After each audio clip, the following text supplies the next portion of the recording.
Gulf खबरें में आप तमाम लोगों को वेलकम करते हैं। आज की वीडियो तमाम लोगों के लिए बहुत ही ज़्यादा इम्पोर्टेंट है और एक बहुत ही बड़ी ब्रेकिंग न्यूज़ है, क्योंकि आज के दिन सऊदी अरब से पाकिस्तान आने वाली फ़्लाइट के साथ इंतहाई अफसोसनाक हादसा पेश आया है, जिसके नतीजे में 190 के करीब जो मुसाफिर जो इस जहाज़ के अंदर सवार थे वो हादसे का शिकार हुए हैं। इस पर एक बड़ी रिपोर्ट को भी जारी कर दिया गया है कि इस एयरलाइन का ये जहाज़ था, कितने लोग जो हैं वो इसके अंदर शहीद हुए हैं। तो इसी हवाले से आगे चलकर मुकम्मल तर तफसीलात जो हैं वो आपको इसी शॉर्ट से वीडियो के अंदर मिल जाएंगी। वीडियो को एंड तक देखें ताकि आपको तमाम डिटेल्स की अच्छे से समझ आ सके। और अगर इस चैनल पर फर्स्ट टाइम है तो लाजमी से चैनल को सब्सक्राइब करें, वीडियो को लाइक करें और अपने दोस्तों तक इसको ज़्यादा से ज़्यादा शेयर करें।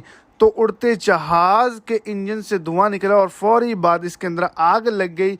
जहाज़ को फौरी तौर पर लैंड करवा लिया गया। पायलट की महारत की वजह से जो है वो कोई भी शख्स हलाक नहीं हुआ। बहरहाल जो जहाज़ था वो मुकम्मल तौर पर तबाह हो गया।